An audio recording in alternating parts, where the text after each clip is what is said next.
Violet Anderson stared at her own reflection in the dusty mirror, her wedding dress stained with the blood of a man she never wanted to marry in the first place. She had fled from the altar, leaving behind a dead groom and 100 horrified faces. Now, standing in the abandoned farmhouse 20 miles outside of Redemption Creek, Arizona Territory, 1878, she knew her life would never be the same. The gunshot that had killed Calvin Hughes hadn't come from her hand, but from somewhere in the crowd. In the chaos that followed, she had run. With no evidence to prove her innocence, and the town already whispering about her strange silence, Violet knew what awaited her back in Redemption Creek: a hanging rope. She had not spoken a word in nearly 7 years, not since the night her family was slaughtered by raiders while she hid in the root cellar. The trauma had stolen her voice, leaving her with only her thoughts and the small leather journal she carried everywhere. Calvin had seen her as a challenge, a broken thing he could possess, parading her around town like some exotic curiosity. The mute girl with the pretty face, they called her. The daughter of the late Judge Anderson, reduced to a spectacle. A noise outside the farmhouse made her freeze. Horses approaching. She grabbed the small derringer she'd taken from Calvin's study before fleeing and positioned herself behind the door. If they had come to take her back, she wouldn't go easily. The hinges creaked as the door slowly opened. Violet held her breath, finger trembling against the trigger. "Hello," a deep voice called. "Anyone in here? I saw smoke from the chimney." Violet remained still, her heart hammering in her chest. The man stepped inside, his tall frame silhouetted against the fading daylight. He wore a dusty hat and a weathered duster with a 6-shooter strapped to his hip. "A cowboy, not a lawman. I mean no harm," he said, raising his hands when he spotted her in the shadows. His eyes widened at the sight of her wedding dress. "Madam, are you hurt?" "There's blood on your—" She stepped forward, the derringer pointed at his chest, shaking her head fiercely. "I understand," he said slowly. "You don't want me here, but night's falling and there's a storm coming. I've been riding for 2 days straight. I only need shelter till morning." Violet's eyes darted to the window. Dark clouds were indeed gathering on the horizon. She lowered the gun slightly but kept it trained on him. "Name's Mason Jacobs," he said, cautiously removing his hat to reveal sandy brown hair and eyes the color of a summer storm. "I'm heading to California. Just passing through these parts." She gestured toward the corner of the room with the gun, indicating where he should go. He nodded and moved slowly, keeping his hands where she could see them. "You running from something?" he asked, nodding at her dress. "Or someone?" Violet's face hardened, and she turned away, tucking the derringer into a pocket of her dress. She moved to the small stove where she'd managed to start a fire and stirred the meager stew she'd made from supplies left in the abandoned house. "I'll take that as a yes," Mason said, settling onto an old wooden chair. "Don't worry, I've got my own troubles, not interested in yours." Outside, thunder rumbled in the distance. Rain began to patter against the roof, slowly at first, then with increasing intensity. Violet served the stew in 2 chipped bowls she'd found in the cupboard. She slid one across the table to Mason without meeting his eyes. "Thank you," he said, genuine gratitude in his voice. He took a spoonful and smiled. "It's good." Violet nodded slightly, the closest thing to acknowledgement she could offer. They ate in silence as the storm raged outside, transforming the dry creek bed beside the farmhouse into a rushing torrent. "Looks like we might be here longer than I thought," Mason observed, peering out the window at the downpour. "Creek's rising fast." Violet pulled out her journal and a stubby pencil, quickly writing something before turning it toward him. "There's a loft upstairs," Mason read aloud. "You can sleep there," he nodded. "Much obliged. Been a while since I slept under a proper roof." She wrote something else and showed him. "Why California?" he read. Mason's face grew somber. "Fresh start. Lost my ranch in Texas to cattle barons. Lost my wife to fever 3 years back." He shrugged, trying to seem nonchalant, but Violet saw the pain in his eyes. "Nothing left for me there." Violet nodded in understanding. She knew about fresh starts and leaving the past behind. "You don't talk, do you?" he asked gently. "Not can't, but won't." She stared at him, surprised by his perception, then slowly nodded. "I've met folks like you before. My cousin came back from the war that way. Some things are too hard to put into words." He stood and stretched. Well, I'd best get some sleep. Long ride tomorrow once this rain lets up. Violet watched him climb the ladder to the loft, his movements betraying the weariness of days in the saddle. She remained by the fire, turning the pages of her journal, reading entries from years past. Her life recorded in pencil scratches since she'd lost her voice. The horror of that night. The pitying looks. Calvin's cruel proposal, marry him or be thrown out of her childhood home, which he'd purchased from the bank after her father's debts came due. She must have dozed off because she woke with a start to the sound of hoofbeats approaching through the rain. Panic surged through her as she ran to the window. 3 riders, their faces obscured by rain slickers, were dismounting outside. "Violet Anderson," a voice called. "We know you're in there. Come out now and we'll take you back to stand trial proper." Mason appeared at the top of the ladder, fully awake and alert. "Friends of yours," he whispered. She shook her head frantically, grabbing her journal to write. "Redemption Creek Posse. They think I killed my fiancée." Mason's eyebrows shot up, but to his credit, he didn't look afraid or disgusted. "Did you?" he asked simply. She wrote quickly. "No, someone shot him at the altar. I ran." He nodded, decision made. "Get your things. There's a back window in the loft. My horse is tied around back." "Anderson," the voice called again. "Don't make this harder than it needs to be. Sheriff wants you alive, but he didn't say nothing about unharmed." Violet grabbed her small bag and followed Mason up the ladder. The loft window was small, but they could squeeze through. Mason went first, then helped her down onto the slick, muddy ground. The rain had eased to a drizzle, but the clouds still hung low and threatening. "That's my horse," Mason whispered, pointing to a sturdy chestnut gelding. "Can you ride?" She nodded. Growing up on her father's ranch, she'd been riding since before she could walk. "Good, get on." "I'll be right behind you." Just as Mason was helping her mount, a shout came from the corner of the house. "There she is!" A gunshot cracked through the air. Mason grunted in pain, clutching his arm. "Go," he hissed, slapping the horse's flank. The chestnut bolted forward, but Violet yanked the reins hard, turning back. She couldn't leave him. He'd be arrested as her accomplice or worse. She extended her hand down to him. Mason hesitated only a moment before grabbing it, using his good arm to swing up behind her. "Ride." He commanded, and this time she obeyed. They thundered away from the farmhouse, the posse's shouts fading behind them. The creek had swelled with the rain, but the chestnut was strong and sure-footed, carrying them across at a shallow point before the posse could mount their horses. They rode hard for hours, putting as much distance as possible between themselves and their pursuers. Dawn was breaking when they finally stopped in a small copse of trees to rest the horse and tend to Mason's wound. "It's just a graze," he said, wincing as Violet cleaned the bloody furrow on his upper arm with water from her canteen. "I've had worse shaving." She gave him a skeptical look, tearing a strip from her petticoat to bind the wound. "Why'd you come back for me?" he asked, studying her face. "You could have gotten away clean." Violet hesitated, then opened her journal and wrote, "You helped me. I couldn't leave you." Mason read it and smiled. "Well, I reckon we're both fugitives now. Better stick together."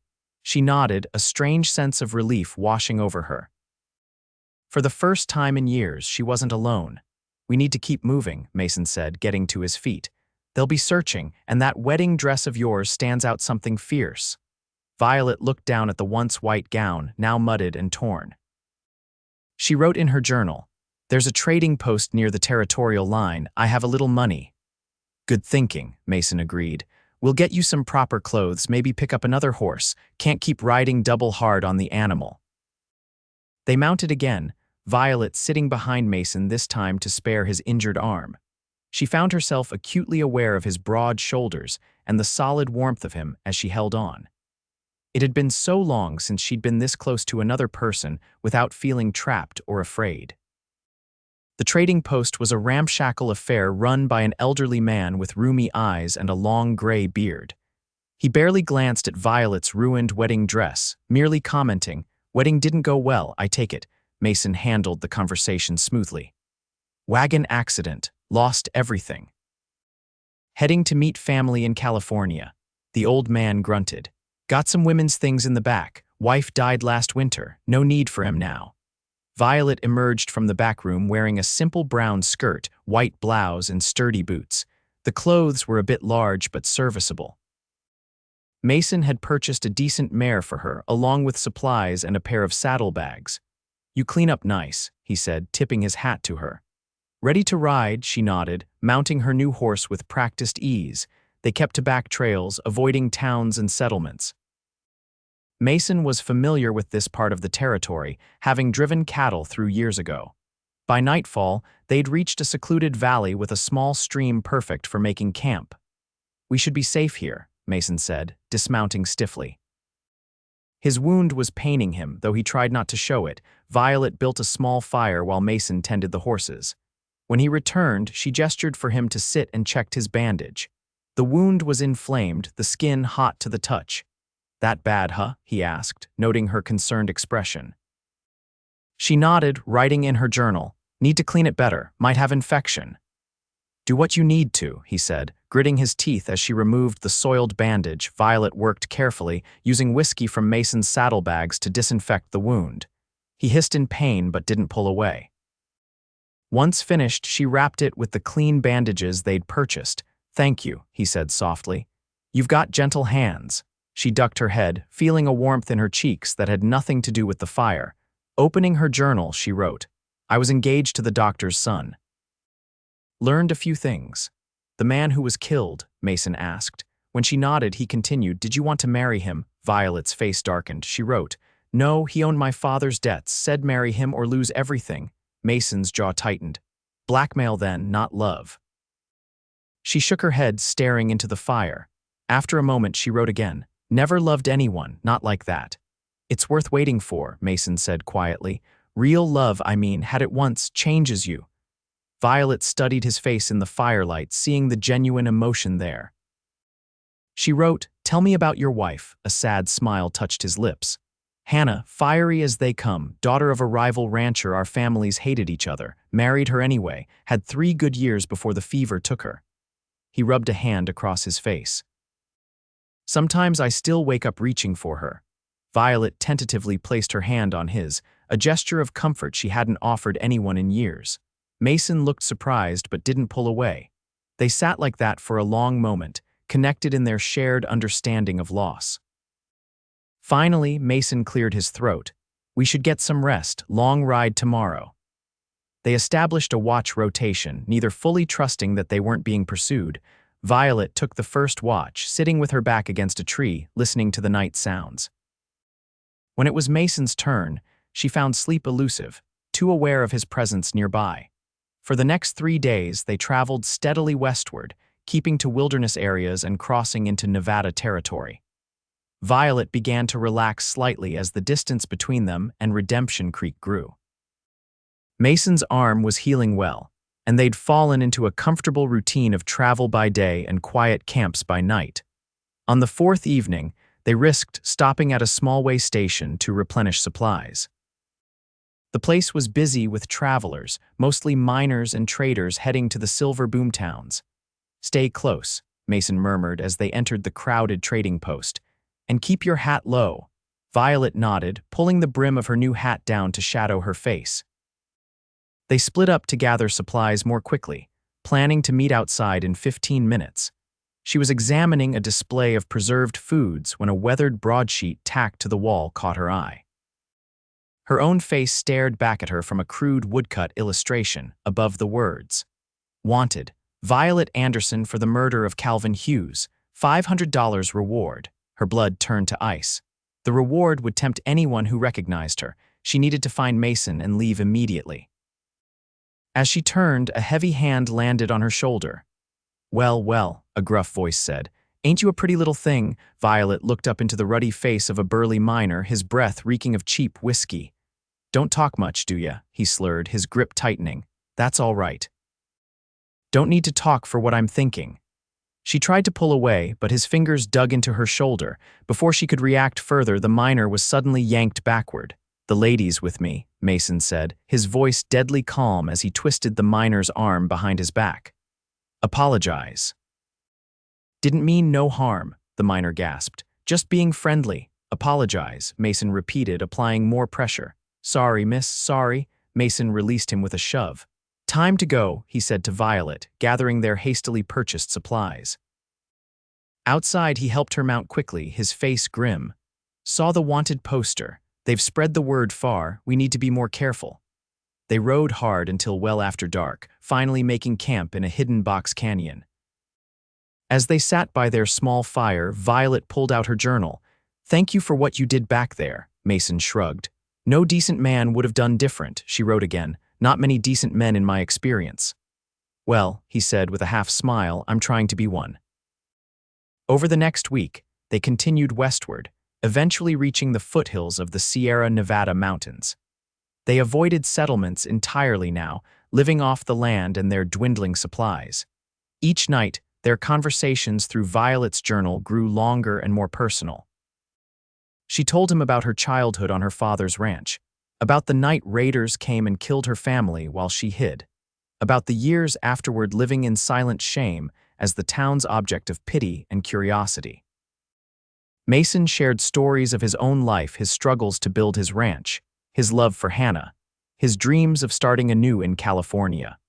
One night, as they sat beside a mountain stream under a canopy of stars, Mason asked the question that had been on his mind for days. Violet, he said softly, what happened that day? At your wedding? She stared into the fire for a long moment before opening her journal. Her hand trembled slightly as she wrote. Calvin was cruel. He pretended to be kind when others were watching, but when we were alone. She paused, then continued writing. He told me once I belonged to him, voice or no voice. Said after we were married, he'd make me normal again or lock me away where no one would have to see my strangeness. Mason's jaw tightened, but he remained silent, letting her continue. At the altar, he was squeezing my hand so hard it hurt. The minister asked if I would take this man as my husband. I was supposed to nod, but I couldn't. I just stood there. Calvin leaned close and whispered that I'd regret defying him. That's when the shot came. I don't know who fired it. In the chaos, I ran, took his horse and rode until I found that farmhouse. You did nothing wrong, Mason said firmly. Nothing. Violet's eyes filled with tears, the first she'd allowed herself since that day. Mason hesitantly reached out, and when she didn't pull away, he drew her into his arms. She stiffened initially, then gradually relaxed against him, her tears soaking into his shirt. It's all right, he murmured, stroking her hair. You're safe now. They stayed that way for a long time, the warmth of the fire nothing compared to the comfort of human contact after so much isolation. When Violet finally pulled back, something had shifted between them, a trust, a connection that hadn't been there before. The next day, they began the difficult journey through a mountain pass. The trail was treacherous, barely wide enough for their horses in places, with sheer drops on one side. They were halfway through when Mason suddenly raised his hand, signaling a halt. Riders, he said quietly, pointing back the way they'd come. 5, maybe 6. Violet's heart sank as she spotted the distant figures on the trail below. Even at this distance, she could make out the glint of a badge on the lead rider's chest. They've been tracking us, Mason said grimly. Must have picked up our trail back at that trading post. There was nowhere to hide on the narrow trail, and turning back meant riding straight into their pursuers. They had only one option: push forward and try to reach the other side of the pass before being overtaken. They urged their tired horses onward, the animals struggling on the steep, rocky path. Behind them, the posse was gaining ground, their shouts carrying on the mountain air. There, Mason pointed ahead to where the trail widened into a small plateau. If we can reach that clearing, we might stand a chance. They spurred their horses to a dangerous pace, rocks slipping beneath the animals' hooves. Just as they reached the plateau, a shot rang out. Mason's horse reared in panic, throwing him from the saddle. He hit the ground hard, rolling dangerously close to the edge. Violet leaped from her mare and rushed to him. Blood trickled from a gash on his forehead, but he was conscious, struggling to rise. Go, he gasped. Take both horses and go, I'll hold them off. She shook her head fiercely, pulling at his arm. Violet, please, he begged. They'll hang you. I can't let that happen. Another shot whistled overhead. The posse was almost upon them. In that moment, something broke inside Violet, the dam that had held back her voice for 7 long years. No, she rasped, the word painful in her unused throat. Not leaving, you. Mason's eyes widened in shock. Violet, together, she managed, her voice barely audible. Live or die. Understanding dawned in his eyes. He nodded and with her help got to his feet. They mounted Violet's mare together, abandoning Mason's injured horse. The plateau offered two paths forward, one continuing along the main trail, the other a steeper, more dangerous route that disappeared into a dense pine forest. Mason guided them toward the forest trail. They'll expect us to take the main path, he explained. This way might lose them if we're lucky. They plunged into the trees just as the first of the posse reached the plateau. Shouts of confusion echoed behind them as their pursuers discovered the abandoned, injured horse. The forest trail was brutal, so steep in places that they had to dismount and lead the mare on foot.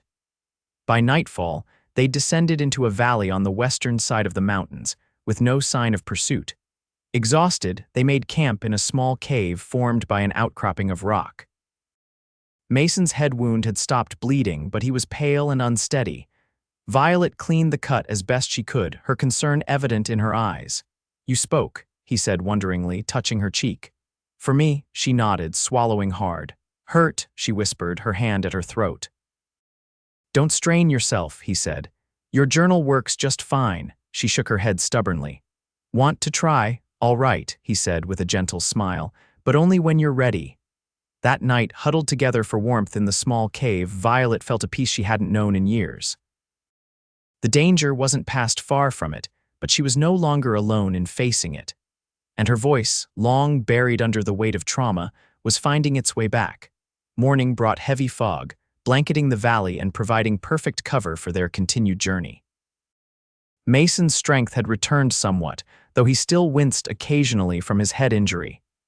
There's a town called Pine Ridge about a day's ride from here, he said as they broke camp. Small place, might not have news of you yet. We could rest there, get proper supplies for the final push to California. Violet nodded agreement, then hesitantly formed words.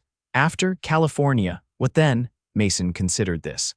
I've got enough saved to buy a small piece of land, nothing fancy but enough to start over. He paused, uncertainty in his eyes. I'd be honored if you'd consider staying with me, not out of obligation, but because these past weeks with you have meant something to me. Color rose in Violet's cheeks. She opened her mouth to respond, but the words caught in her throat. Instead, she reached for his hand, interlacing her fingers with his. Mason smiled, understanding. No rush, he said softly. We've got time. They reached Pine Ridge by late afternoon the next day, a collection of wooden buildings nestled in a valley between two forested hills. The town was busier than expected, with wagons and riders moving along its single main street. Mining supply town, Mason observed. Good for us, lots of strangers passing through means we won't stand out. They found a small boarding house at the edge of town. The elderly proprietress barely glanced at them as Mason spun a tale about being newlyweds heading to California to meet his family. Been married long? She asked absently as she showed them to a room. Just a few weeks, Mason replied smoothly. Still getting used to saying my wife. The woman smiled knowingly. Well, congratulations, breakfast is at 7.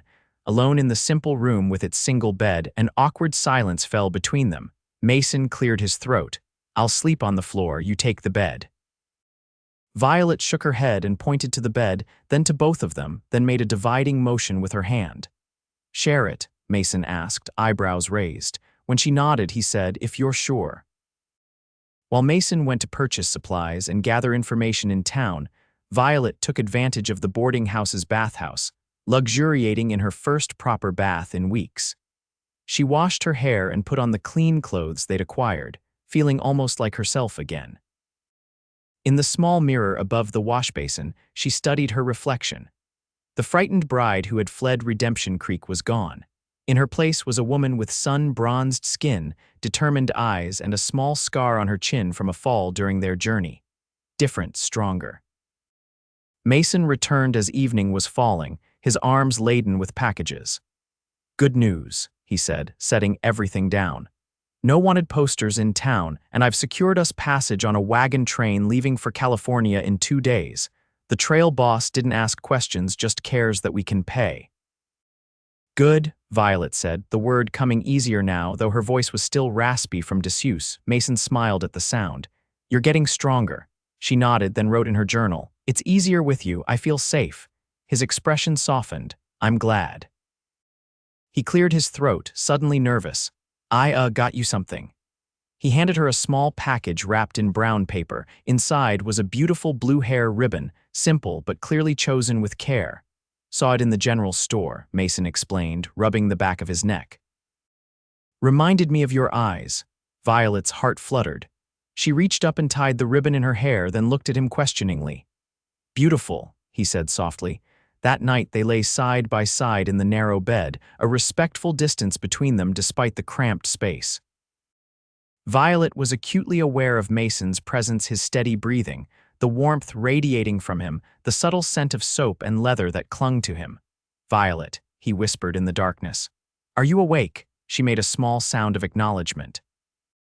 I want you to know, he said carefully, that whatever happens when we reach California, I'll make sure you're safe. You have choices now.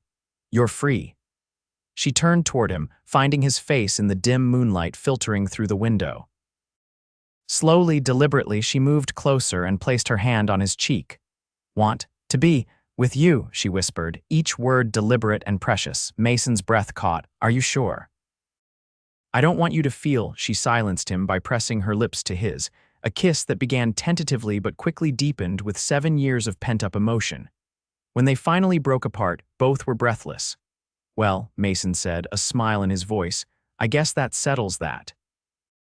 Violet laughed, a rusty, unpracticed sound that surprised them both. Mason joined in, and soon they were holding each other, their laughter a balm to years of loneliness and pain. The next day, they explored Pine Ridge together, cautiously at first, then with growing confidence as it became clear that news of Violet's wanted status hadn't reached this remote town. They purchased the remaining supplies they would need for the wagon train journey, practical items like dried food, ammunition, and warm clothing for the mountain passages ahead. In a small cafe, they shared a meal, talking in a mixture of Violet's halting speech and written notes. Mason told her about his plans for California, a small ranch where he could breed horses, maybe grow some crops. It won't be fancy, he warned. Hard work and simple living. Violet wrote, Sounds perfect. I grew up on a ranch, remember? I know how to work. Mason smiled, reaching across the table to take her hand. We make a good team. Their idyll was shattered that evening when they returned to the boarding house. A new arrival was checking in, a man whose voice Mason recognized instantly from the farmhouse confrontation. Deputy Marshal Warren Blackwood, the man was saying to the proprietress. Looking for fugitives, man and woman traveling together. Mason pulled Violet into an alcove out of sight. Back door, he whispered. Now, they slipped out unseen, hurrying to the stables where their horses were kept. The stable boy was nowhere in sight, small mercies allowing them to saddle up quickly and quietly. The wagon train doesn't leave until tomorrow, Mason said urgently. But we can't stay here. We'll have to meet them on the trail. They rode out of Pine Ridge as dusk was falling, taking the western trail that the wagon train would follow. Behind them, they heard shouts their absence had been discovered. Push hard, Mason urged. We need distance before full dark. They rode for hours, the moon their only guide, until the horses began to stumble with exhaustion. In a small clearing surrounded by pine trees, they finally stopped to rest. They'll be searching all night, Mason said grimly, unsaddling the tired horses. But they won't expect us to have come this far. We should be safe until morning. Violet nodded, too exhausted to speak or write. She sank down against a tree trunk, the events of the day catching up to her. Mason built a small, smokeless fire and heated some coffee. He handed a cup to Violet, then sat beside her. I'm sorry, he said quietly. I thought we were safe. She shook her head and wrote, Not your fault, we knew the risk. I won't let them take you, Mason promised, his face solemn in the firelight. Whatever happens, Violet, I swear it. She leaned against him, drawing comfort from his solid presence. After a moment, she wrote, Tell me about the California ranch again. I want to picture it. Mason smiled, wrapping an arm around her shoulders. It's in a valley between rolling hills with a creek running through it. The house isn't much, 2 rooms to start, but we can add on. Plenty of good grazing land for horses. The nearest town is a half-day's ride, but the people there are good folks, mind their own business. As he spoke, painting their future with words, Violet closed her eyes, allowing herself to imagine it. A home, a life, a chance at happiness she'd thought forever lost to her. And in spring, Mason continued, his voice growing softer, wildflowers cover the hills. Hannah always said it was like God had spilled a paint box. He paused. I think she would have liked you, Violet, would have wanted me to find happiness again. Violet turned to look at him, the firelight playing across his features. She began, her voice stronger than before. I think I'm falling in love with you. Mason's eyes widened, not just at the sentiment but at the complete sentence she'd managed. I know I'm falling in love with you, he replied, his voice thick with emotion. Have been since you came back for me at that farmhouse. He leaned down and kissed her, a kiss full of promise and hope. When they parted, Violet saw something in his eyes she recognized from her own heart, the wonder of finding connection after believing it lost forever. They slept in each other's arms that night, taking comfort in their closeness despite the dangers that still surrounded them. Morning came too soon, bringing with it the need to press onward. The wagon train was a day's ride ahead, according to Mason's calculations. If they pushed hard, they could catch up by nightfall. Behind them, the deputy marshal and his posse would be searching, likely spreading out along all possible routes west. We need to be careful, Mason cautioned as they mounted. Stay off the main trail when possible. Watch for dust clouds ahead, that'll be the wagons. They rode steadily throughout the day, conserving their horses' strength while maintaining good speed. By late afternoon, they spotted what they'd been looking for, the distant smudge of dust that indicated the wagon train's movement across the plains ahead. There, Mason pointed. Another hour, maybe less. They were so focused on their destination that they almost missed the riders approaching from the south, 5 men moving fast, their course set to intercept. Damn it, Mason swore.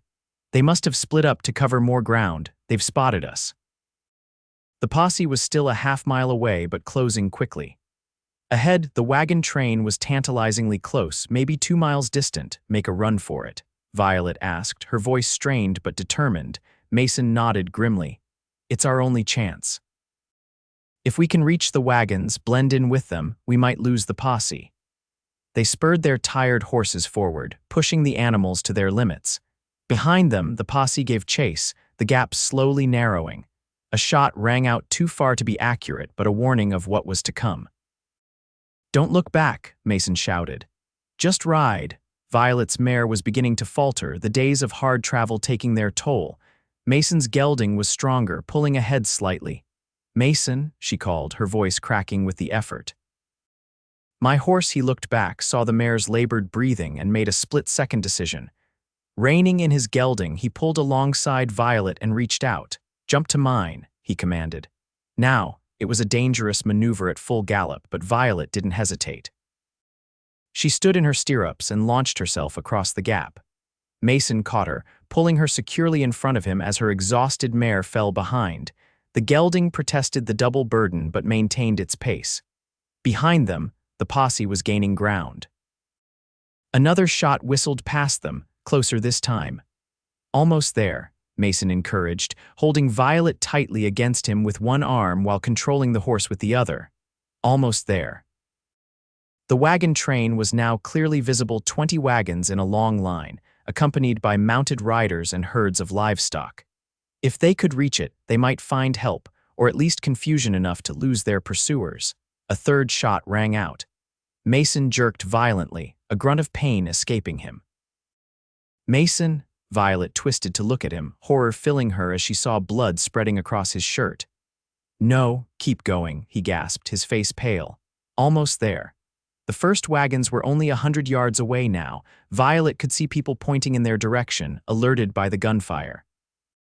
Some of the mounted riders were already moving to investigate. Help, she screamed, her voice stronger than it had been in 7 years. Help us. Several wagon train riders spurred toward them, rifles ready. Behind them, the posse slowed, Suddenly uncertain about riding into a potential confrontation with the entire wagon train, Mason was slumping in the saddle, his strength fading. Violet held him upright, her arms locked around his waist. "Stay with me," she begged. "Please stay with me." The wagon train riders reached them, forming a protective circle.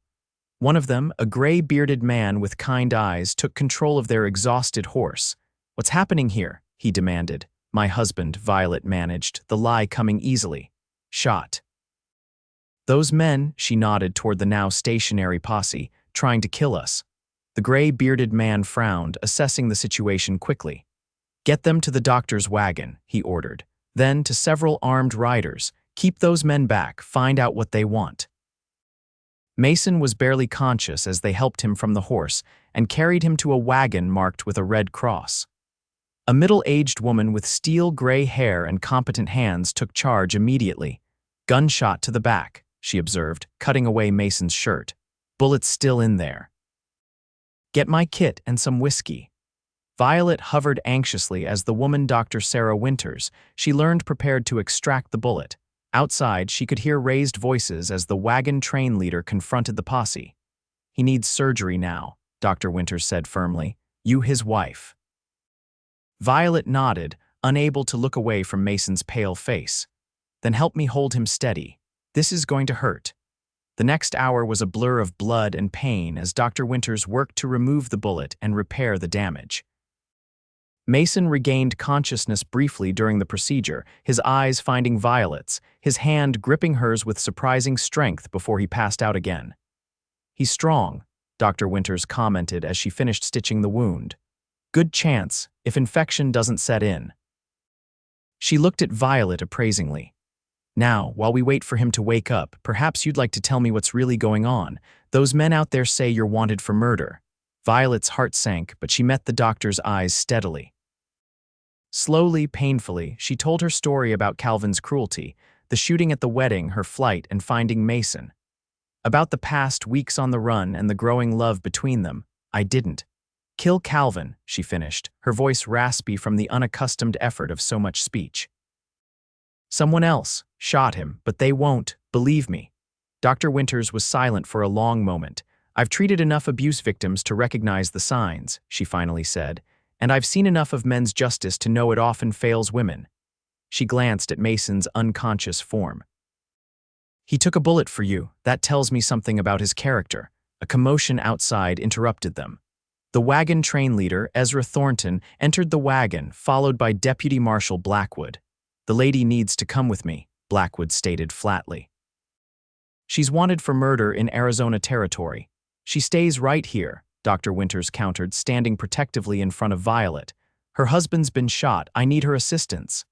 "That man ain't her husband," Blackwood sneered. "He's Mason Jacobs, wanted in Texas for cattle rustling." "Both of them are going back to face justice." Violet felt the world tilting beneath her. "Mason wanted? It couldn't be true." "Deputy," Thornton said carefully, "this wagon train is headed to California. We're already in California territory as of this morning's crossing." "Your jurisdiction ended miles back." "Murder and rustling cross jurisdictional lines," Blackwood insisted. "I have the authority." "Perhaps," Thornton conceded, "but you don't have the manpower. My people won't stand for you taking a wounded man and his woman by force.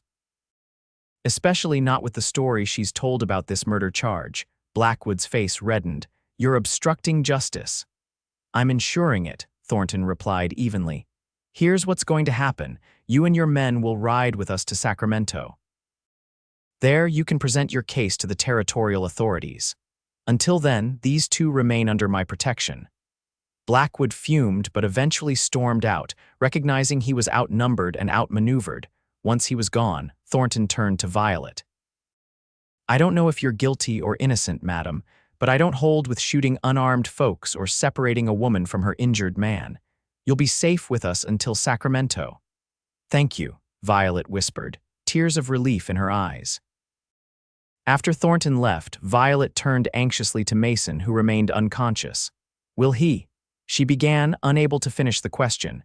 "If the wound doesn't fester, he should recover," Dr. Winters assured her. "Though he'll be weak for some time." She paused. "Is it true what Blackwood said?" Is he wanted for rustling? Violet shook her head helplessly. I don't know, he said. Cattle barons took his ranch. Maybe there's more to it. Dr. Winters nodded thoughtfully. I've seen big ranchers use the law to crush smaller ones, calling it rustling when a man tries to keep what's rightfully his. She patted Violet's shoulder. Get some rest. I'll watch him. Violet must have dozed off because she woke to find Mason looking at her, his eyes clear despite the pain evident in them. Hey, he said weakly. Mason, she whispered, taking his hand. How do you feel? Like I've been shot, he replied, attempting a smile. But I'll live. His expression grew serious. I heard voices. The marshal found us, she nodded. We're with a wagon train. The leader is protecting us until Sacramento. She hesitated. Mason, the deputy said you're wanted in Texas for rustling. Mason closed his eyes briefly. Not the whole truth, he said. After Hannah died, Blackwood's boss, a rancher named Hollister, tried to force me to sell. When I refused, cattle started disappearing from his herds. He blamed me, got a warrant. Blackwood was his man, not an impartial lawman. He looked at her intently. I didn't steal his cattle, Violet. But I did shoot 2 of his men when they came to burn me out. That's the real reason I ran. Violet absorbed this, then squeezed his hand. I believe you. The wagon train continued its journey toward Sacramento, with Mason recovering slowly in Dr. Winters' wagon. Blackwood and his remaining men rode alongside, watching and waiting, but making no move against Thornton's clear authority.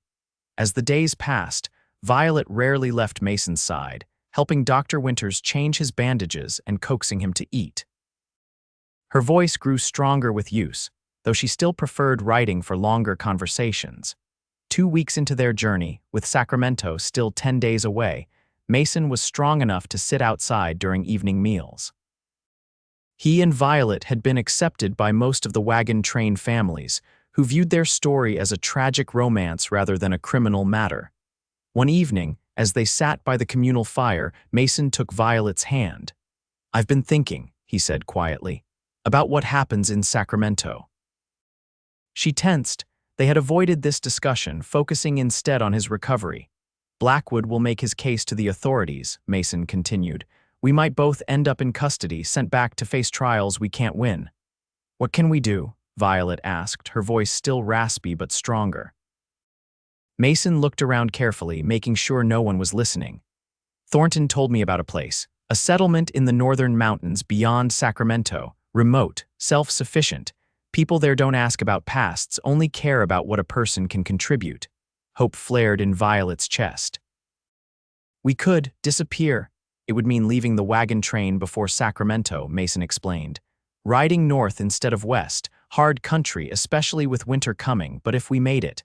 Freedom, Violet whispered. Mason nodded. A chance to start over, together. That night, as they lay in their small tent, Violet thought about Mason's proposal. Running again, always running. But the alternative, being separated, tried, likely executed, was unthinkable. And the idea of a place where they could build a life where their pasts didn't matter was powerfully tempting. I want to go, she told Mason, her voice firm. To the settlement, he smiled, pulling her closer. I was hoping you'd say that. The next day they began discreet preparations. Dr. Winters, who had become their ally, helped by setting aside medical supplies they might need. Thornton, while not explicitly condoning their plan, ensured they had detailed maps of the Northern Territory. 3 days later, with Sacramento drawing nearer, they made their move. During the night, while Blackwood and his men camped a short distance from the wagons, Mason and Violet slipped away.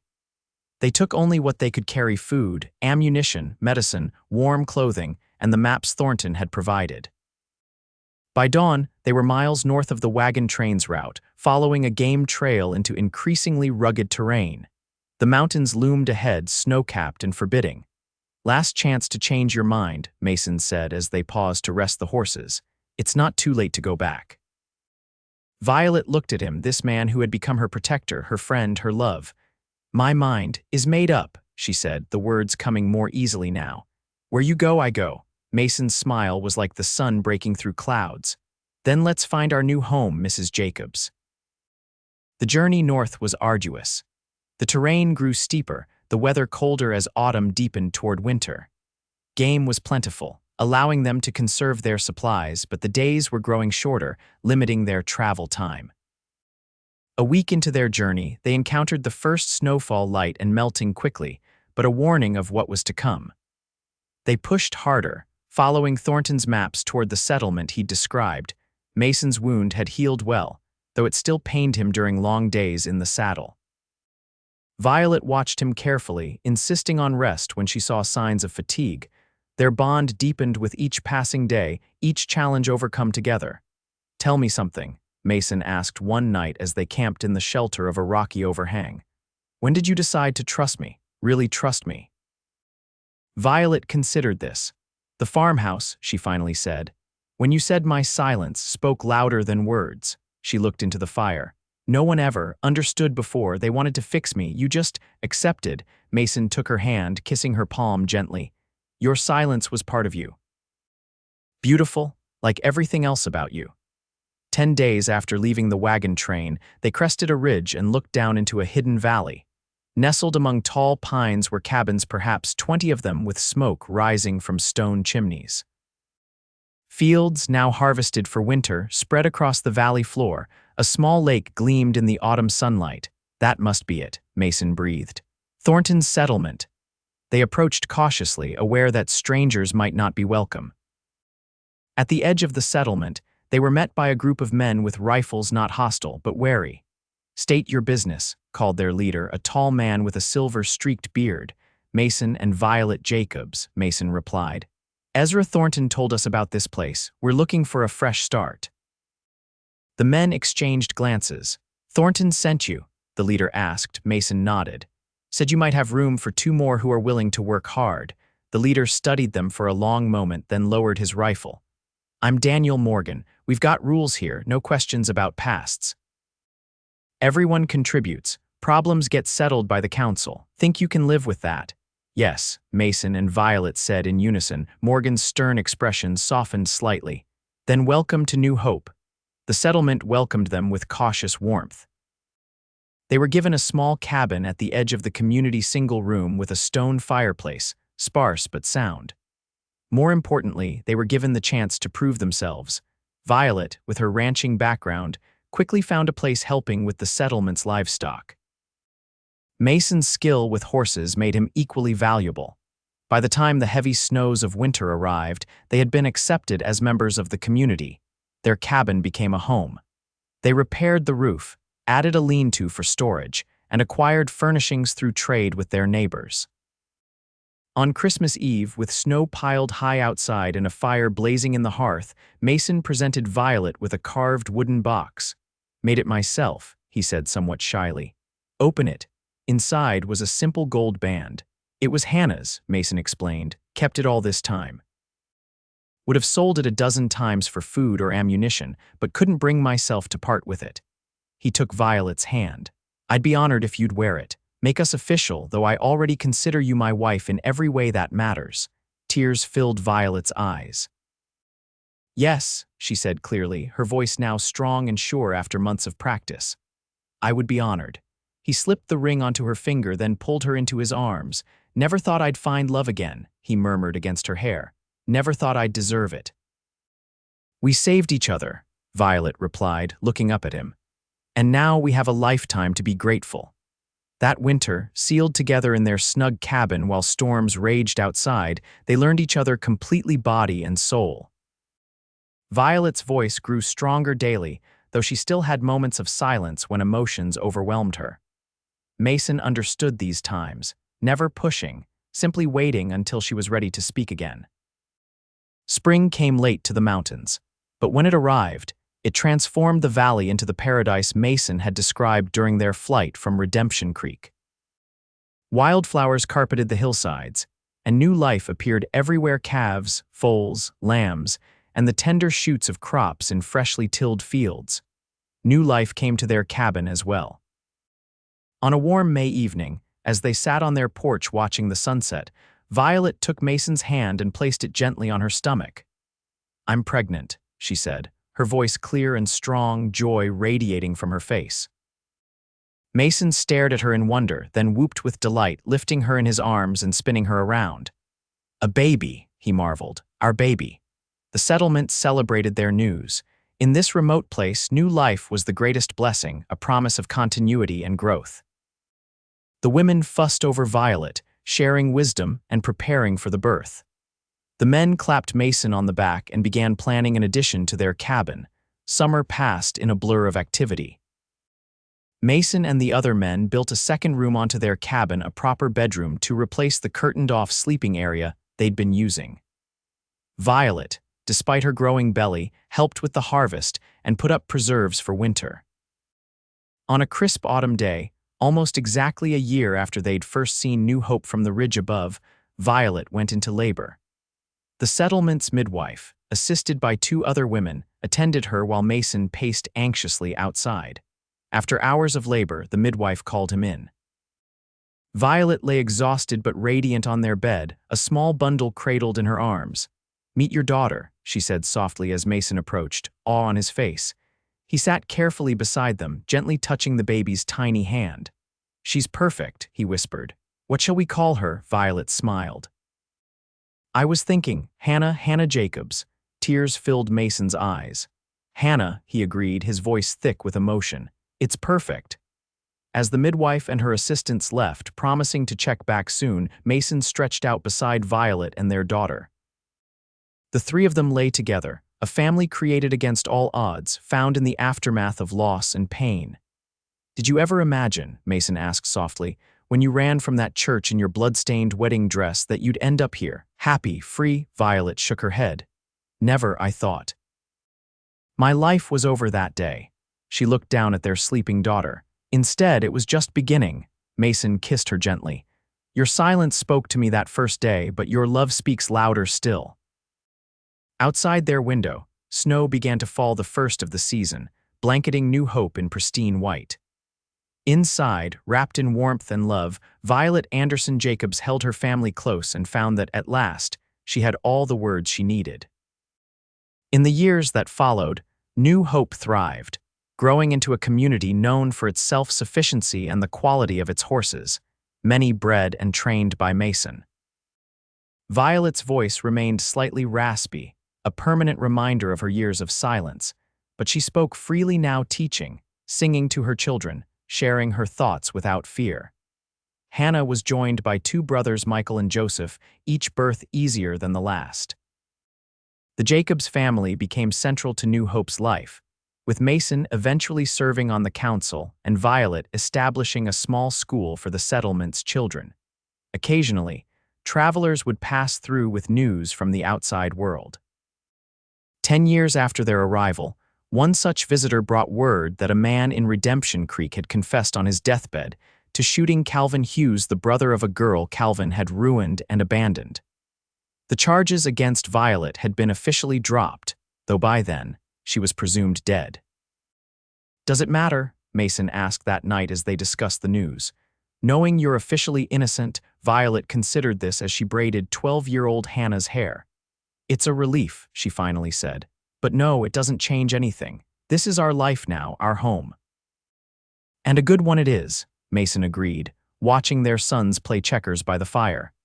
That night, after the children were asleep, they stood on their porch beneath a sky blazing with stars. Mason wrapped his arms around Violet from behind, and she leaned into his embrace, the solid strength of him still a wonder after all these years. "Remember what I said to you," he murmured against her ear. "That first day at the farmhouse," Violet smiled. "You said my silence spoke louder than words." "It did," Mason affirmed, turning her to face him. "But not as loud as your love has spoken every day since." "And yours," Violet replied, rising on tiptoe to kiss him. Above them, a shooting star blazed across the heavens, a fitting emblem for their journey from silence to speech, from isolation to connection, from fear to love. The path had been difficult, marked by blood and danger and sacrifice. But here, in this moment, with the family they'd created sleeping safely under their roof, every step had been worth taking. "I love you, Mason Jacobs," Violet said clearly, her voice strong and sure. "And I love you, Violet Jacobs," he replied, the words as true now as the first time he'd spoken them. Yesterday, today, and all our tomorrows. In the quiet of the mountain night, with the settled peace of those who have found their true home, they held each other close, two souls who had recognized in each other the possibility of redemption, of second chances, of love that speaks louder than any silence ever could.